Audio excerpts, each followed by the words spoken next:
It's 8:52. It's Thursday, the 24th of October, and we are the slightly behind schedule Cat's Whiskers podcast live.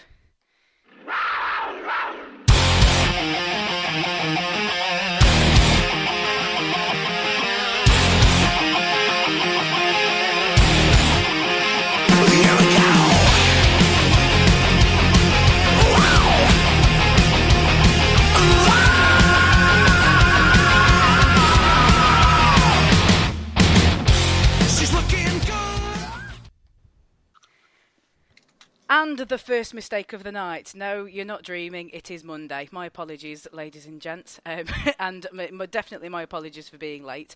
But we're here. And we are going to talk Continental Cup. We are going to talk a little bit of Elite League news while the Panthers have been away on their little European jolly.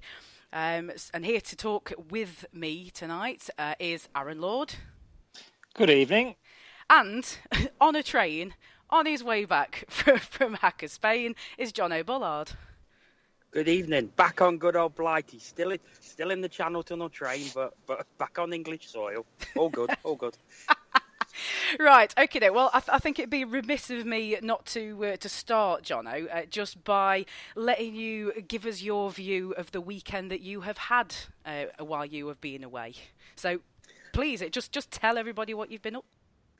So last Tuesday, I left 24/7 TV, who I'm working for at the moment in Birmingham, to take a load of TV equipment down to Hacker.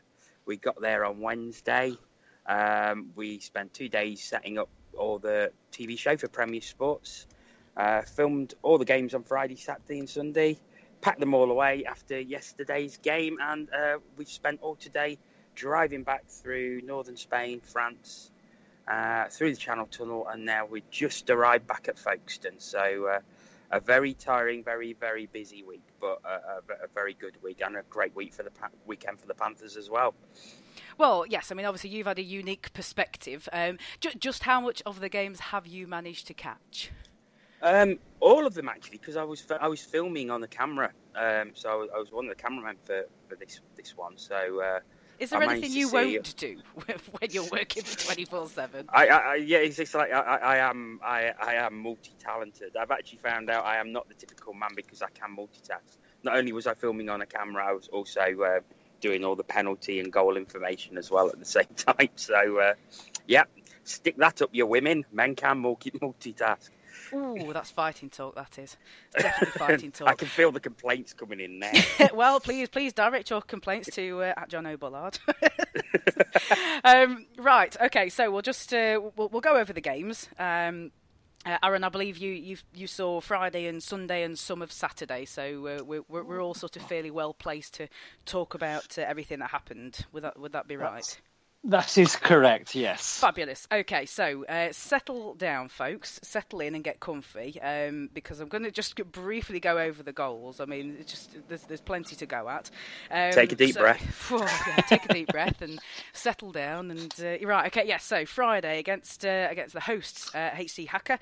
In the first period, the hosts started off the scoring at 112 with Betran, Callis on the power play, McMillan, Carter, Farmer, McGrattan all got their goals in. Ubieto then took a second one for the hosts to give them a little bit of hope.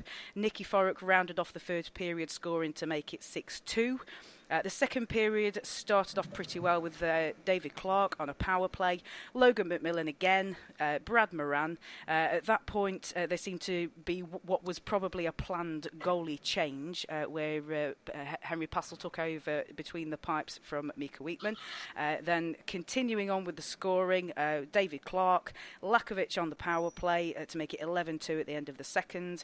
And in the third period, a little bit of a quiet one actually, Brad Moran and Eric Lindhagen to round off the scoring at 13-2.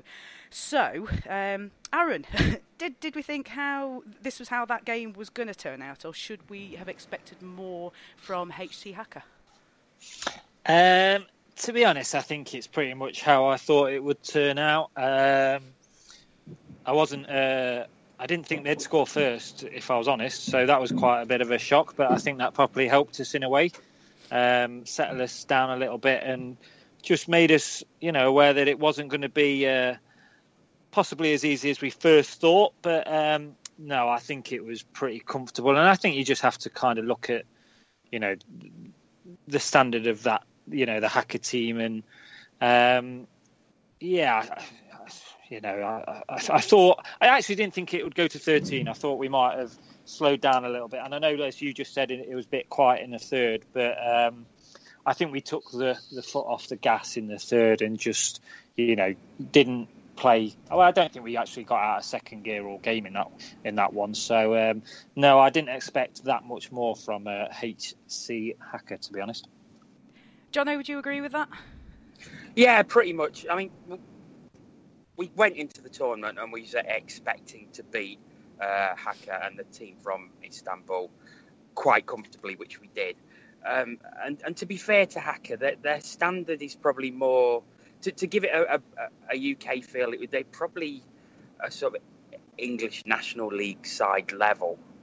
So you would expect the Panthers to beat them and beat them quite comfortably. Aaron's absolutely right. I don't think we moved out of second gear all game. And in the third period, they just totally took their foot off the glass, resting bodies and giving themselves as much rest as they could for the games on Saturday and Sunday. So as a spectacle, it wasn't too much to write home about because it was so one-sided. It actually I felt it felt a little bit boring at times because it was just so one-sided. The Panthers just totally dominated. And to be fair, the Panthers can only beat what's put in front of them, and they were quite classy about it as well. Whereas they didn't celebrate, I don't think, after the third or fourth goal. So, they just got on with the job. It was a very, very professional job by the Panthers team on Friday night. So, as I mentioned earlier, the Panthers split the goaltending duties in the first game, with Wheatman making the start, and as near as they could possibly make it to 30 minutes, Henry Passel comes in to take over. Do you think that was the right decision by the Panthers to split the goaltending duties on the opening game? Aaron, I'll come back to you first. Yeah, I do. I fully support that decision, and like you said, I think it was obviously pretty pre-planned because it seemed to be, at the halfway mark. And I think the only thing you could say about that is I would guess that Mika would be pretty disappointed with the two goals that he let in, and if he did know that he was coming, going to be swapped at kind of in the halfway period, he'll be disappointed that he let those two in. But no, I think it was the right idea, and especially when you take into account the score at that time, it makes even more sense. And, looking back on the whole weekend, I think it makes sense with how the Panthers actually played the goalie situation. Yeah, Jono, I mean, just on sort of what Aaron was saying, the two goals that Wheatman let in, if we'd have been playing an Elite League game, you wouldn't have expected him to let them in, would you? No, they were very uncharacteristic Wheatman errors, especially the second one where he just completely missed the puck and didn't cover it and it went in. But let's face it, I know we'll talk about Sunday's game a little later, but he totally redeemed himself on Sunday where he had an excellent performance. But yeah, I think it was a good move to give them both a bit of ice time. They could feel their way into the competition. Get used to the rink, get used to the lighting, and so it was a good decision by Corey, I feel. Yep, so rounded off a lovely Friday, just a nice comfortable 13-2 win to move us on to the rest of the weekend. So Saturday we were playing Turkish side at Zeytinburnu, so again folks, settle in while we just go over the goals. So in the first period, Nikiforuk started the scoring. I mean, it's surprising it took as long as it did, but he opened the scoring at 7:12. Peter Callis 9:38, Ollie Bettridge at 11:36 for a 3-0 lead at the end of the first. Second started in very much the same vein. Robert Farmer opening up the second period at 23:34. Brad Moran on the power play at 25:02. Couple of minutes following that goal, Zetin Bernu, I say Zetin Bernu made a goalie change. I think the goalie made a goalie change. And less than 30 seconds later, Matt Carter scored 29:49 on the young Turkish goalie. Logan McMillan carried on with a short-handed goal. Nicky Forrick again popped up 38:50 to make it 8-0 at the end of the second. Brian McGrattan opened up the scoring in the third period on the power play at 41:26. Lindhagen carried on at 47:40. Lindhagen again at 55:01. Matt Carter again at 55:22. And a consolation goal for the Turkish side. I feel like I might have just lost my thread a little bit there, but anyway, the game finished at 12-1. So that another comfortable win for the Panthers, but personally, I mean, I think the story of the afternoon was the Russian netminder Nikita Sandrev. When he sort of removed himself from the goal, he'd faced 51 shots, and that was near as damn it 30 minutes into the game. It's an absolutely monumental amount of shots to have to face, and he was obviously very aggrieved by that. I just want to sort of come to you both. How do you sort of rate the performance of that netminder? Aaron, I'll sort of come back to you again. Outstanding. Let's be honest. I think you take into consideration, the quality level of that side and the quality level of the Panthers. To face 51 shots in that time scale and that time frame is just unreal, really. I would be very surprised if he actually performs to that level. Again, I think that is just an outstanding netminding performance, and I'm not surprised he sort of walked off after 30 minutes because I bet he was absolutely bleeding knackered. Unreal. If you take it to the elite league standards, we've seen shutouts, but it's of the same quality. To face, the quality of the Panthers after Friday's game as well, when they would all be buzzing to get on the score sheet again, I just think it's outstanding, like I say. Yeah, no, I mean, in terms of, sort of comparing it to the Elite League, for me personally, the only time that I've ever seen that level of shots being thrown at an Elite League netminder is when we did it to Garrett Zemlak when he was playing in Fife, and I had a quick look at that, and that was 78 shots that he faced. I mean, he let 2 of them in, and, as I recall, it ended up going to a shootout. So, that's the sort of, performances that we can compare it to in recent Elite League times. I mean, Jono, take nothing away from the Russian netminder, but he felt he'd had enough, took himself out of the game, which forced the Zetin Bernu's 18-year-old Bozatsi to come in. So and he faced another 30 shots. So busy night for the Turkish side's netminders, I would say. It was, but that guy in the first period, he faced 37 shots in the first period alone. We bought a couple of gems in commentary from Murph. One went, I think Nicky Forrick had an open net, and which led to Murph saying, "Call the Spanish police, Panthers have just been robbed."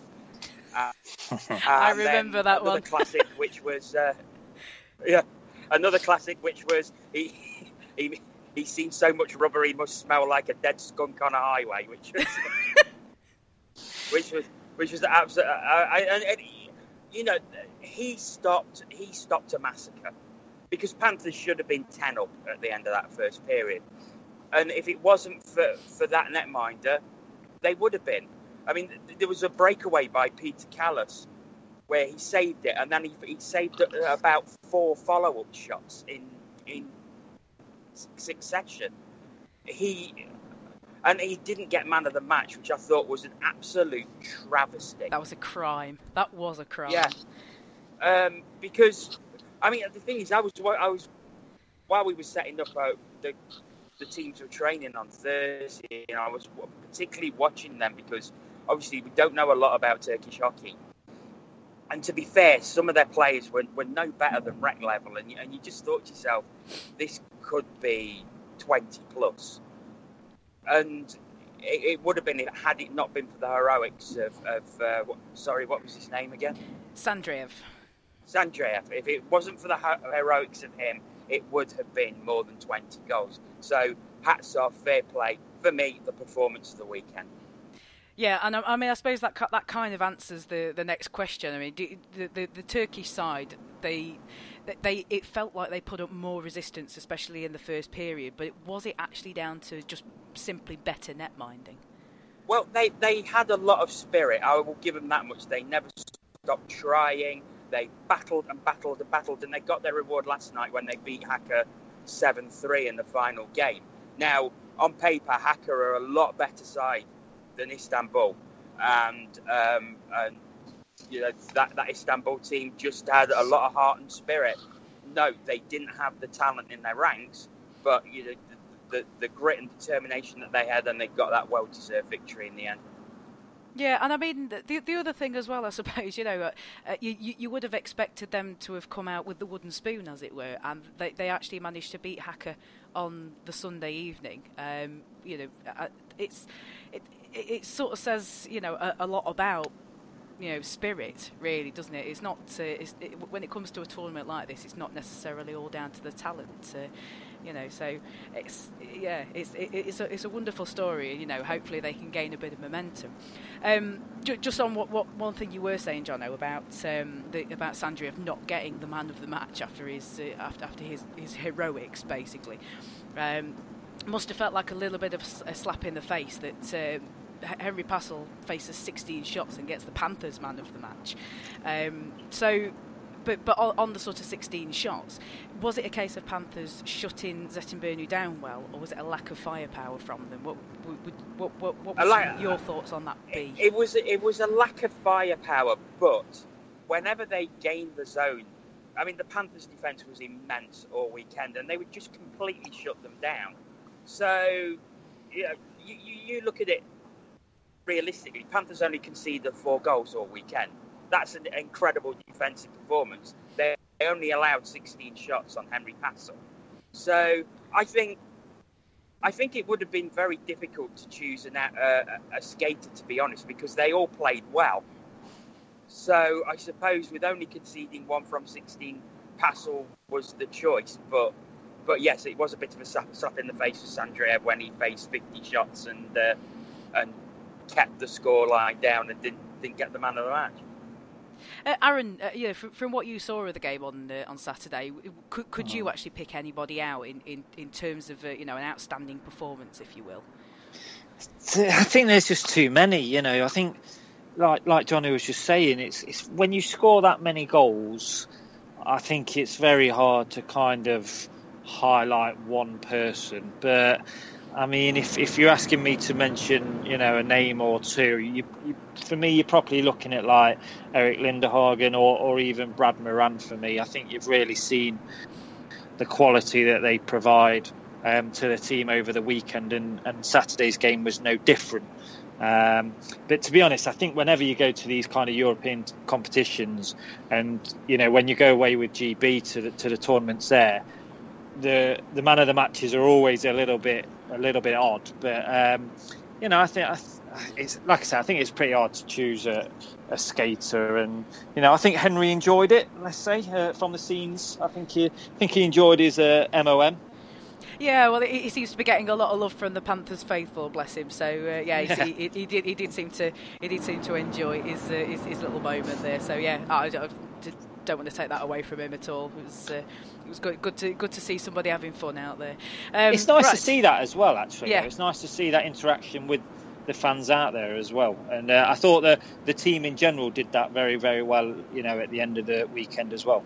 Yeah, it was good. I mean, yeah, there was like the nice moment where they were trying to take a photo at the after Sunday's game, and Corey was sort of spearheading all the photographers around saying, no, we want a photo in front of the fans. It was a nice little touch. Right, so we'll move on to Sunday's game against HK Liepāja. You don't need to settle in quite as much for this one. It wasn't a rout either side. So in the first period, Leskovs opened the scoring on the power play for Liepāja, making a few Panthers fans twitch a little bit, perhaps. So it was nice to see David Clark put 2 in the first period just to settle the nerves. In the second period, Matt Carter added the final Panthers goal on the power play, and in the third there was no scoring, but I think a game of end-to-end hockey, really. So, Jono, do we think that the opposition and the score was what we expected this time round? I mean, obviously the quality was the opposite to what we were facing in the previous 2 games. Yeah, I mean, Liepāja were good. They were very organised, very skillful, very quick, extremely quick, in fact. And they were rolling 4 lines as well. So we all knew that this was going to be a bigger test for the Panthers. But to be fair, after the first 10 minutes where Panthers did concede and they looked behind the 8 ball for the first 10 minutes of the game. But then came back into it. The defence was outstanding throughout. They just totally closed Liepāja down, limited them to long shots. I mean, Liepāja's goal, very good goal, but Mika Beekman was screened by Logan McMillan, so he didn't actually see the puck until very, very late. After that, Mika was absolutely flawless. He had a superb game. David Clark, 2 goals. He was on it. He was absolutely on it all game. Matt Carter with a great power play goal at a great time as well, with just 16 seconds left in the second period. And that was a reward because he worked very hard and played very well over the weekend. So, yeah. And the third period, it was just comfortable. Panthers just shut the game down, kept Liepāja to the outside with long shots. And in the end, it was a very, very comfortable victory for the Panthers. But a lot closer and a lot tougher game, and it's what we all expected. Yeah, and I mean, just to touch on something you said there, Jono. I mean, Aaron, I'm going to throw you a little bit of a curveball here. I mean, obviously, as Jono said, Liepāja we're rolling 4 lines now. We are trying to keep up with 4-line hockey, but those dreaded injuries keep biting us in the backside. Now, obviously, we didn't take Stephen Schultz and Chris Lawrence. And then, on Sunday, and we'll sort of come to that in a moment, we found out Stevie Lee wasn't dressed either. So could it have been a bit of a concern that, we weren't rolling 4 lines and, Liepāja obviously had those extra men? Sorry, can I just jump in very, very quickly here? Just on Friday and Saturday, we did roll 4 lines because Steve Lee was back. Stevie Lee didn't ice on the Sunday game, so Lindhagen, who had been playing forward, moved back into the defence. Yeah, and I mean, obviously that sort of put the defence on a bit of a shorter rotation. So I think it's fair to say that we've been playing short benched all weekend, and especially compared to Liepāja, who had those 4 consistent lines, I suppose. So.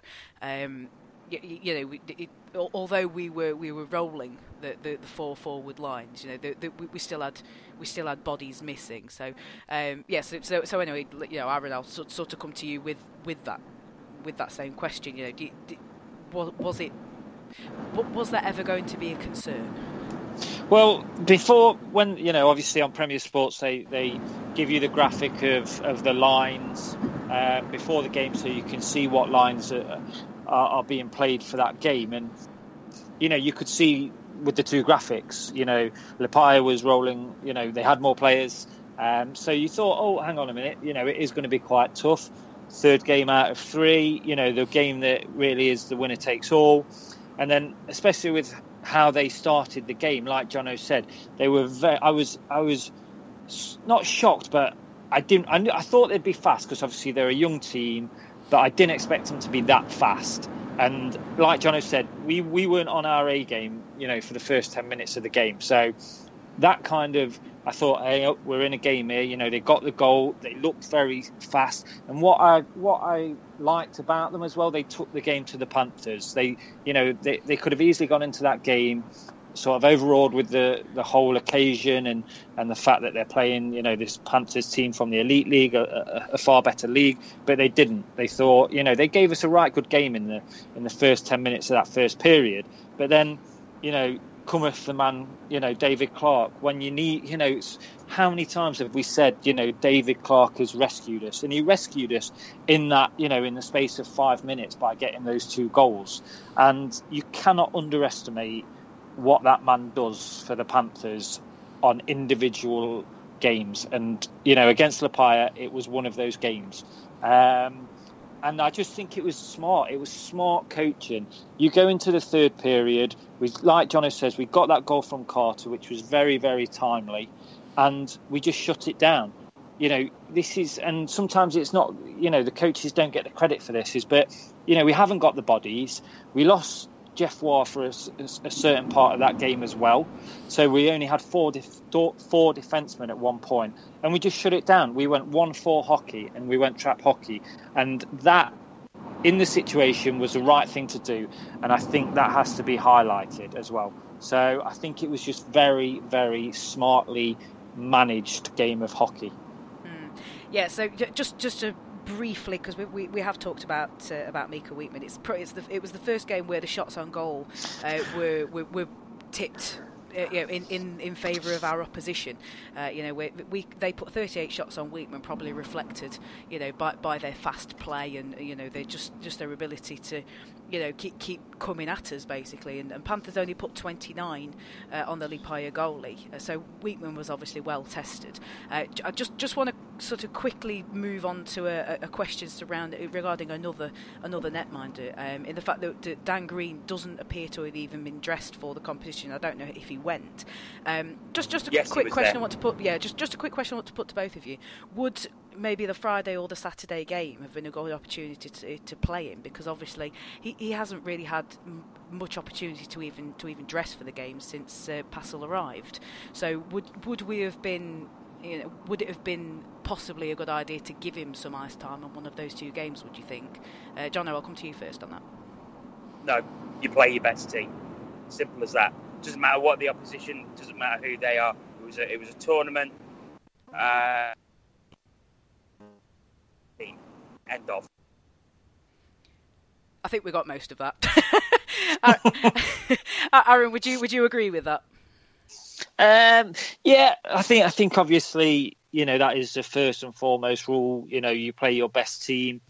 The only thing you could do is look. It's a Brit, and if he did travel over there, like Jono says he did, then, you know, there was no harm in him potentially dressing for a game and playing some minutes. But I don't know whether that kind of shows you sort of the long-term thinking of the Panthers for the rest of the season. You know, if we are going to lose imports through injuries, then, you know, Henry's going to play.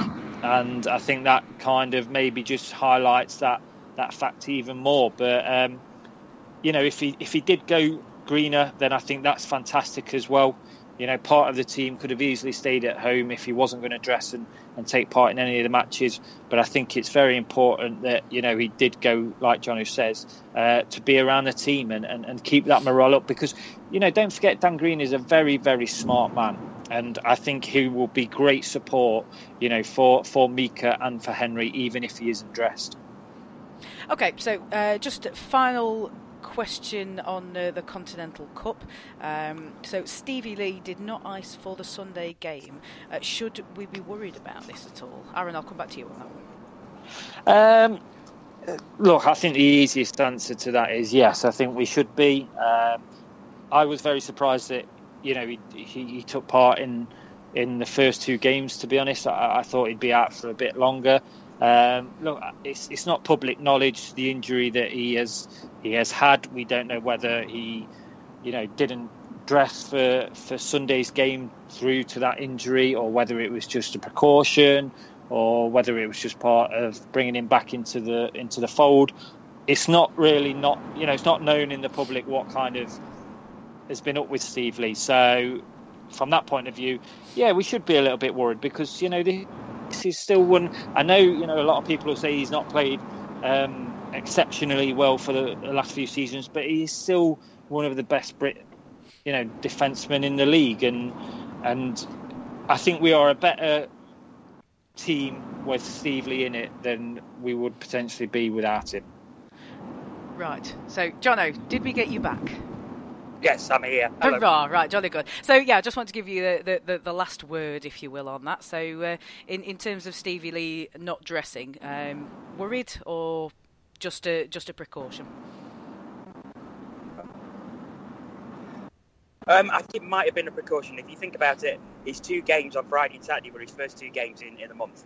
And he's not, as far as I'm aware, I don't think he's trained much, if at all. So I think it was probably a precaution. About it at the moment is my own personal point of view. Okay, right. So you will wrap up the Continental Cup section.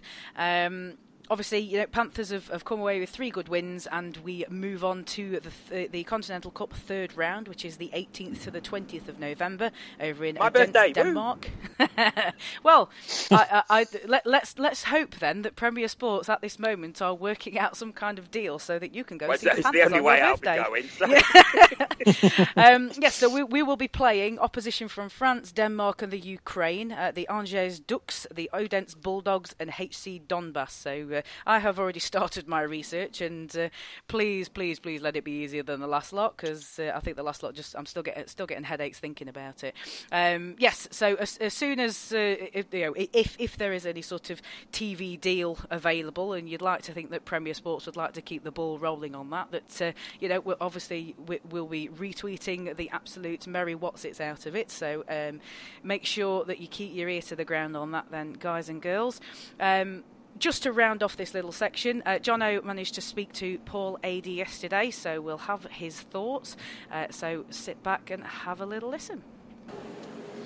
It's post-game on Sunday. Panthers winning 3-1 against Lepaja of Latvia. Panthers going through to the next round of the Continental Cup. I'm with Paul Adey. Paul, what did you make of the tournament as a whole? It was a great tournament. I mean, I think the first 2 games were easy for the Panthers, but they still had to perform and produce 2 good results. The third game was an excellent game of hockey. Liepāja, the young Latvian team, played well and actually put the Panthers under a lot of pressure in the second period. But by the time the third period came around, the Panthers took control with their experience and good tactical play. I mean, Panthers conceding just 4 goals from the 3 games of the weekend. Defence was a real key. Although they did score 28 goals overall, defence was the key to this tournament win. Well, they have a great defence and good goaltending. Let's not forget about their goaltending. They have 2 quality goalies and quality defensemen. But overall, they play well tactically as a team and had a good performance and a great tournament. And they'll look forward to the next one. So that obviously takes place over the weekend of 18th and 20th of November. So that is going to be a tougher prospect with teams from Denmark and France and the Ukraine. Yeah, I think they start to compete against teams of their level. Teams from France, teams from Denmark, and the Ukrainian team should be the favorites, should be the stronger team of the group. But you know what? The Panthers have a lot of quality players in their lineup, a lot of experience there. Guys with the AHL experience, NHL experience. I believe they can compete with anybody in this tournament.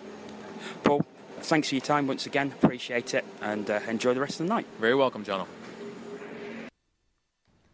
So thank you very much to Paul Adey, and just a sort of belated thank you to Aaron Murphy as well, because he's also managed to speak to Jono this weekend and provided us with his thoughts also. So always nice to talk to Murph and Paul Adey there. Okay, so we are going to use our remaining time to talk about what the Elite League have been up to in our absence.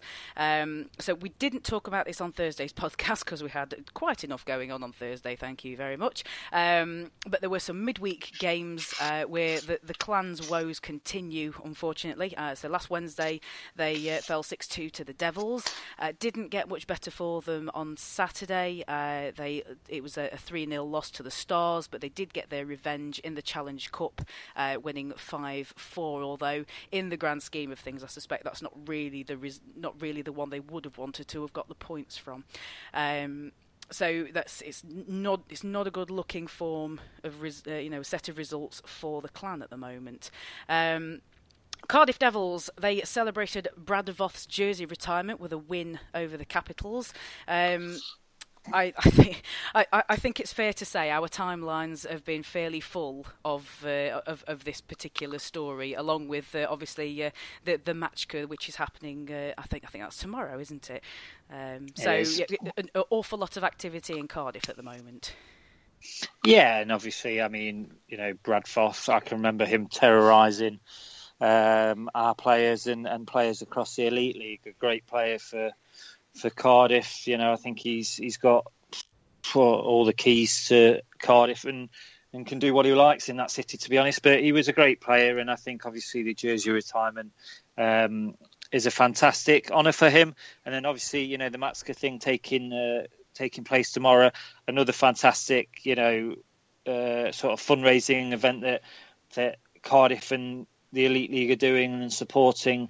If anybody's listening, get down there if they can, because obviously, sport isn't the be all and end all, and whatever us fans can do in these times of need is really obviously appreciated. So, yeah, two fantastic things from Cardiff, and yeah, the timeline has been pretty full of Cardiff, but we'll let them off for this week only. Yeah, we'll let them off. We'll let them off for now. Just returning to last Wednesday, the Capitals picked up a good win against the Dundee Stars. That was a 5-1 victory for them.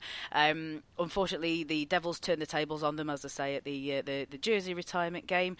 And also, the Storm managed to celebrate their Pink the Rink event with a win, a 6-2 win over the Capitals. And we've seen some interesting pictures coming from the Manchester Storm this week, haven't we? It's a bit pink, isn't it? I tell you what, if I had hair, I might have joined in, but I don't. So, but no, fantastic, isn't it? Really, to see. I mean, it's one thing, sort of like players getting involved and stuff like that. I think it was Trevor Johnson getting his nails painted pink, and then obviously, Mr. Nielsen got his hair dyed pink. But then, to go to John Hammond, who obviously is the announcer, the Manchester Storm, his hair was pink as well. So it just shows you, doesn't it? Everybody at the moment connected with the Storm are really buying into what they're looking to do as an organisation and as a club, and it's it's fantastic to see, and well done to everybody involved. Didn't see Mr. Russell having his hair dyed pink though, did we? So well, it would not sure about that. It would have shown up well, because since he's become the GM of the Manchester Storm, that grey is coming through, isn't it? Well, there's plenty of it to die. I tell you that, plenty of that grey to die. Yeah, come on, Mr. Russell. It's a poor showing by you. Right. I tell you what, a pink earring would have done well, Mr. Russell. A pink earring for the night. There you go. But you're the man of the earring, Aaron. Come on, you lead, others attempt to follow in that sense, I think. So just coming back to the hockey, the Blaze had a bit of a brutal weekend, a double header over in Belfast, where they came back with 2 points out of 4, winning on the Friday night, losing on the Saturday, and then coming back home to the Sky Dome for a 3-2 overtime loss to the Devils. And bit of a talking point with Andrew Lord becoming everybody's best mate when a bit of a scrum at the net turned into Kevin Noble taking a fair few punches and Andrew Lord taking an excessive roughing game penalty. So you've seen the footage, haven't you, Aaron? What do you think? Have, yes. Look, I think there's a few things really, isn't there? Noble's one of these players that I think the other 9 teams would have loved to have been in Andrew Lord's position to be able to hand out that beating. But from a Blaze point of view, I imagine they all love Kevin Noble because he's one of those players that you love to have on your team if he's on your team. And to be honest, I think, the call is the correct call. You can't keep throwing punches when, you've landed on the ice. And Mr. Lord, doesn't just throw one, he throws a fair few. So I think the excessive roughing game call is the correct call, to be honest. And that could have, sort of not have helped his team because, to go 2-0 down in the Sky Dome is very tough to come back from. It's but they did do that. It's a long way back from as we 2-0 know, down in the as we Sky know. Dome. Yeah, we know very well what it's like coming back from behind in the Sky. Well, we don't, because we don't do it. But yes, I know exactly. I know exactly. What you're talking about. It's a good thing from the Devils, to be honest, to come back from 2-0 down, and to nick it in overtime is fair play to them. But maybe the Blaze just ran out of gas. That's a tough kind of schedule, isn't it? Really, Friday and Saturday in Belfast, and then to come back home on the Sunday, very tough. But at least they got a point, I imagine. And but yeah, the talking point was obviously the Lord and Noble fight. Yes, and again, what a brutal schedule. I mean, that's you've got to have some kahunas to agree to that. I think in the GM's meeting at the beginning of the season. So yeah, we're well done to the Blaze. I think they probably would have liked a couple more league points, but they have stolen a Challenge Cup point there, which could prove vital, because when all the games start evening out, then I think it's going to be quite tight in our Challenge Cup group. Just to round off the Elite League results, somebody please stop them. The Steelers have had another 4-point weekend with a home-and-home series against the Five Flyers. I mean, I was sort of flicking through Twitter just to see what was going on with those games on each evening, and the Flyers did seem to be holding their own for a little while, and then it all just seemed to fall apart. So the Steelers did what the Steelers do, I'm afraid. Well, look, you don't win 2 league championships back to back without being a serious team, do you? And look, we let's call a spade a spade. We hate them. We don't want them to win, but you have to respect them for what they are as a hockey club. And that's a tough, that is a tough weekend, and you have to applaud getting 4 points out of it.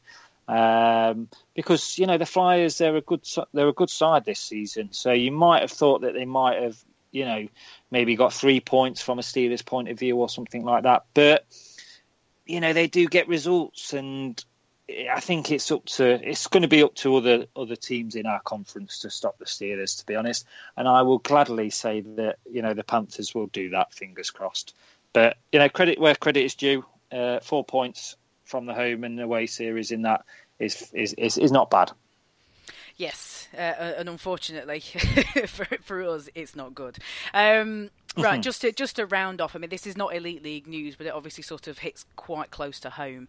The Whitelink Raiders have had to cease operations due to the demolition of their rink. I mean, I'm not in the position where I remember the team, unfortunately. So, but it's never good news to hear something like that. So just a quick thought on that, would you, Aaron, if you please? Yeah, I mean, it's sad, isn't it? A team like that, and because of the reasons that they are, like you just said, the demolition of their rink. Nobody likes to see teams cease operations. I think it just highlights that, yes, we are watching a professional sport, but it's still tough times. It's still a business, and it's not anything like the Premier League in football or rugby or any other sport. Sorry, it can still be hit and miss at times. So it just kind of hits it home to you that, you should keep on supporting your teams and doing the best, because you never know what's around the corner, even at our level of the Elite League. So it's just quite sad when you see another one go, to be honest. It is, yes, and hopefully the players can all find themselves a new team, a new home, and if there is any way back for them, then hopefully it's not the last that we will see of a team from the Isle of Wight. So just in case you weren't paying attention, we did let John O go because he's got a very long drive, so we sort of let him get on with his drive back up home from the Channel Tunnel, bless him. So thank you very much to John O, because obviously that's no small effort, driving all the way up from northern Spain and to waxing lyrical on a podcast, bless him. Also, thanks to Paul Adey, thanks to Aaron Murphy for speaking to us last week, and thank you very much to you for listening. No Ask TCW again this week, it's still on paternity leave, but we will be back next week, and we will also be here on Thursday at 8:45 for the weekend preview podcast. Until then, thank you very much, Aaron. Absolute pleasure. Grand. And thank you very much to you. Ta-ta.